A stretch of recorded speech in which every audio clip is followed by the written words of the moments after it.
Everyone.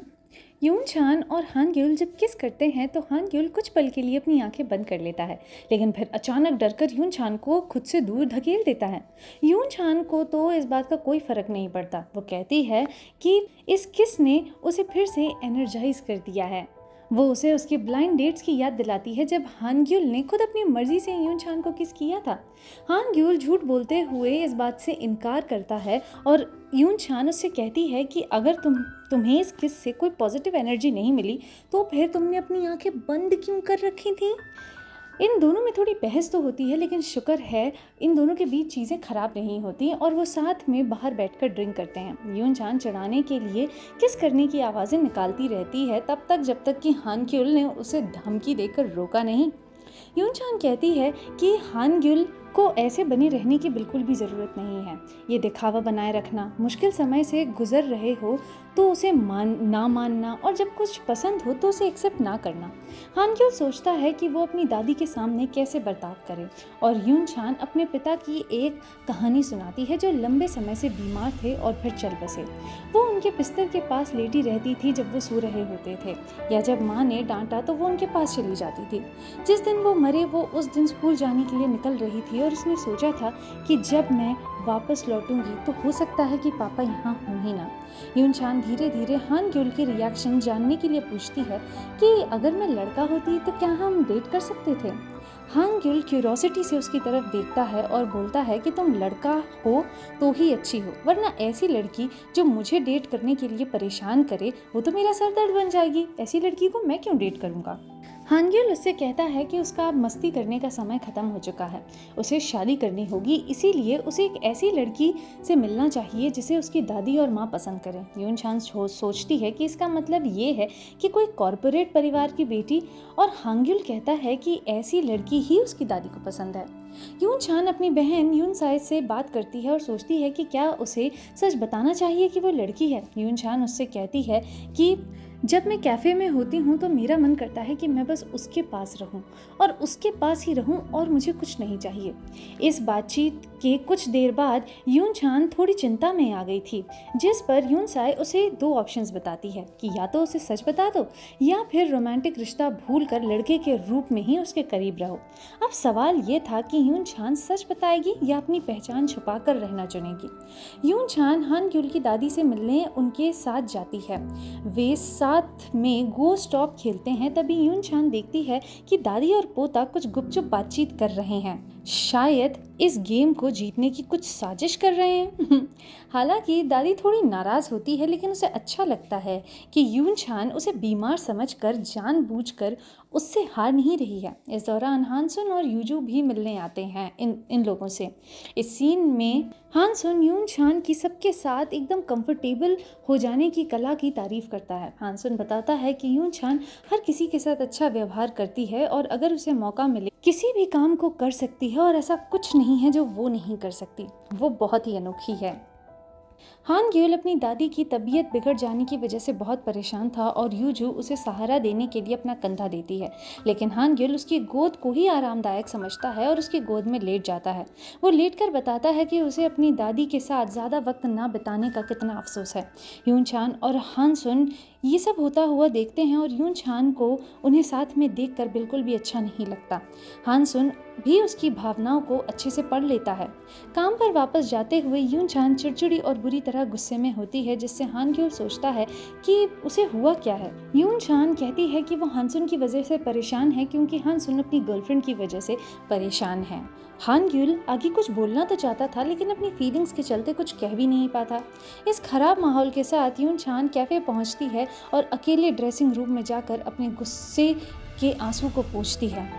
वो अपने आप से कहती है कि मैंने उसे किस किया, उसके साथ अस्पताल भी गई, मैंने उसे हंसाया भी, मैं हर वक्त उसके साथ होती हूँ, लेकिन तब भी वो यूजू के साथ, और इतना कहकर वो अपने आप से ये बातें बंद कर देती है। एज एन ऑडियंस हम समझ पाते हैं कि यून चान के एफर्ट्स को डिजर्व्ड अप्रिसिएशन ना मिल पाने की वजह से वो बहुत ज़्यादा हर्ट थी। यूजू हानसुन से पूछती है कि उसकी 20s की ज़िंदगी कैसी थी, तो हानसुन बताता है कि वो वक्त बहुत ही बिजी था, बहुत ही हसल भरा, और वो वक्त जल्दी बीत भी गया। ऐसा लगता था जैसे कोई चीज़ हमेशा तुम्हारा पीछा कर रही है, पर पता नहीं क्यों। ये बात सुनकर यूजू उससे कहती है कि उसे जहाँ तक अपनी युवावस्था का याद है, वो सोचती है कि वो इतनी जिंदा दिल और इतनी जोशीली नहीं थी। इस बातचीत के अंदर छिपे भाव को समझते हुए हान सुन यूजू को भरोसा दिलाता है कि वो जैसी भी है वो बहुत प्यारी है और बहुत सुंदर है, बस इतनी सी ही बात है।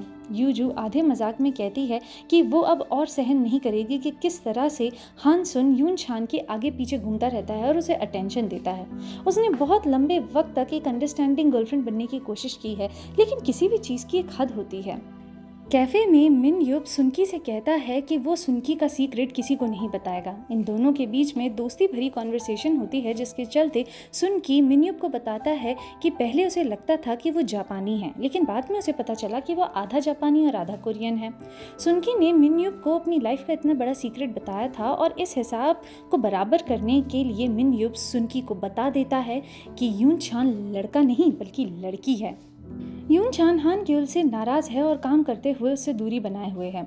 हान ग्योल उसे मनाने की कोशिश करता है, उसे काम देता है ताकि वो उसकी बातों का जवाब दे, लेकिन यून छान उसे कोई भी रिएक्शन नहीं दे रही थी। आखिरकार हान ग्योल सीधे मुद्दे पर आता है और झिझकते हुए यूजू के बारे में बात करता है कि मेरे और यूजू के बीच में पहले कुछ था, लेकिन अब हम, बस वो इतना ही बोल पाता है क्योंकि यून छान उसकी बात पूरी सुने बगैर ही वहाँ से चली गई थी। इसी बीच यून साई एक ऑडिशन में जाती है जहाँ बहुत ख़राब परफॉर्मेंस होते हैं। जजेस उसकी अच्छी अपीयरेंस को पसंद करते हैं, लेकिन उसका सिंगिंग बहुत ज़्यादा ख़राब होता है। दूसरी तरफ हान ग्योल यून छान को अलग ले जाकर पूछता है कि क्या हुआ। यून छान कहती है कुछ नहीं, लेकिन हान ग्योल कहता है कि तुम्हें जो कहना है कहो, चिंता मत करो। उसके ऐसा कहते ही बिना रुके यून छान कहती है कि मुझे तुम पसंद हो। ये सुनकर हान ग्योल बिल्कुल हैरान रह जाता है। वो दोहराती है कि मुझे तुम पसंद हो, लेकिन ये नहीं हो सकता है ना, क्योंकि हम दोनों लड़के हैं। हान ग्योल इसे मजाक में उड़ा देता है, लेकिन यून छान फिर भी उससे यही बोलती रहती है कि इसीलिए तुम्हारी इसी एटीट्यूड की वजह से मैं तुम्हें भूलने की कोशिश कर रहा हूँ, तो बस मुझे अकेला छोड़ दो ताकि मैं तुम्हें भूल सकूँ।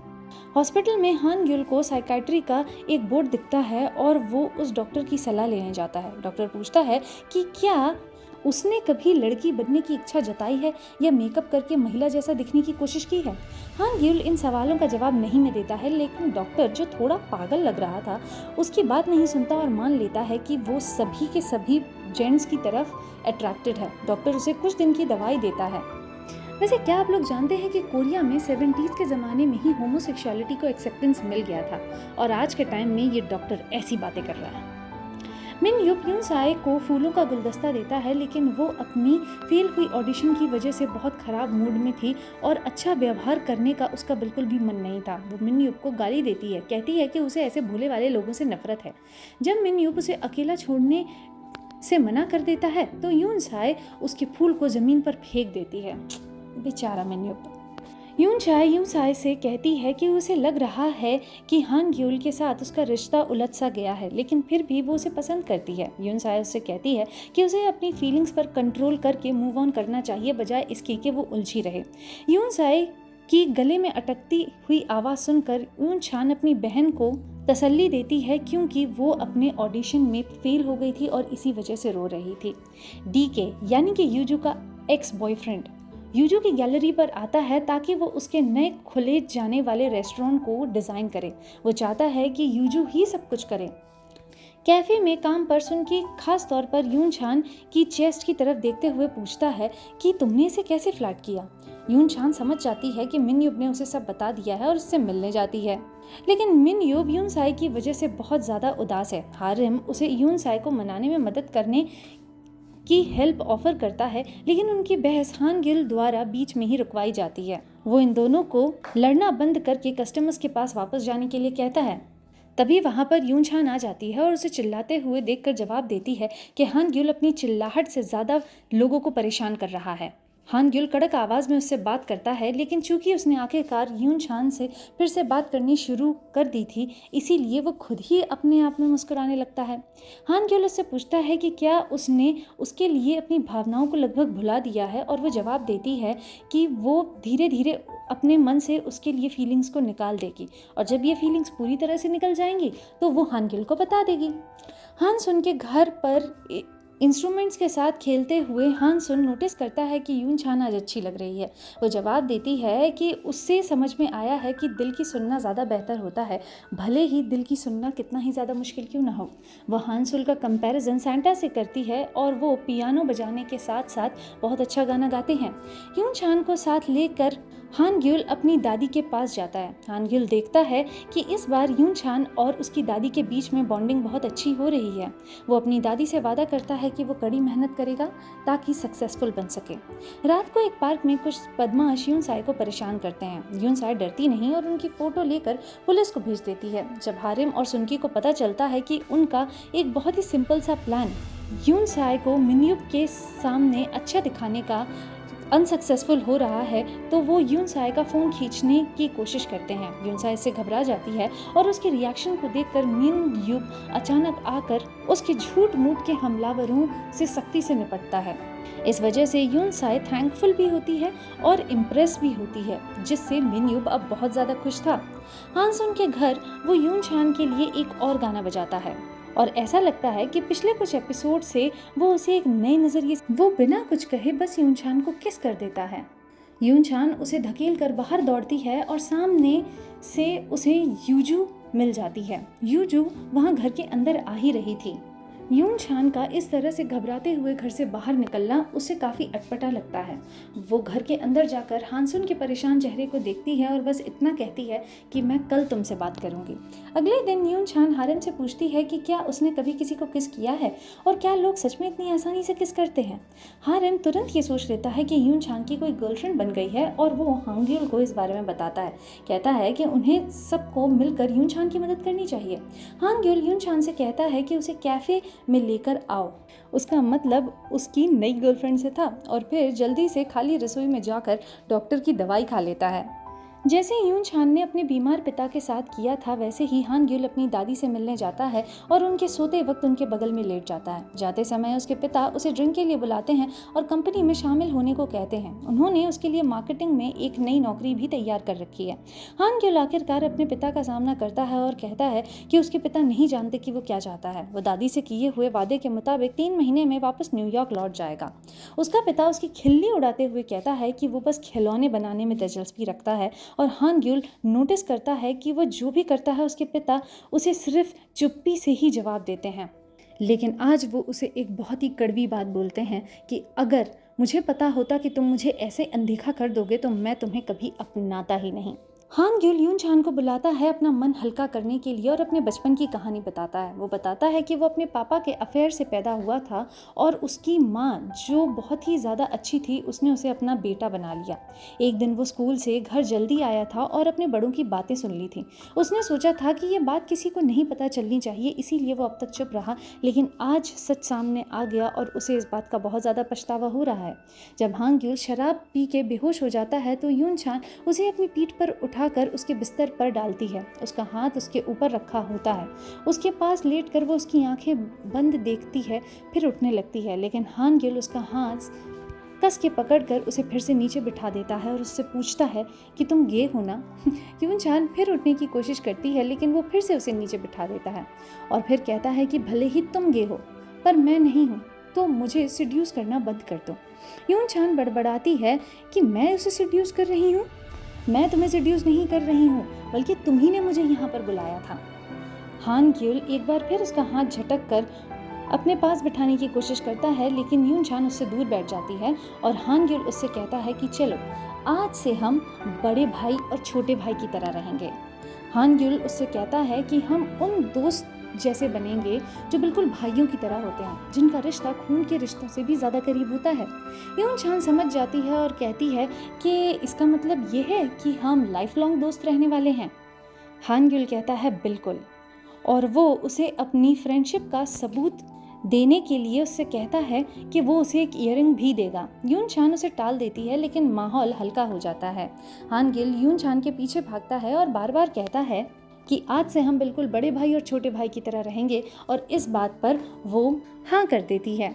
आखिरी सीन में यून छान मन में कहती है, तो भले ही मैं छोटे भाई की ही तरह क्यों ना बनूं, लेकिन कम से कम मैं तुम्हारे पास तो रह पाऊंगी।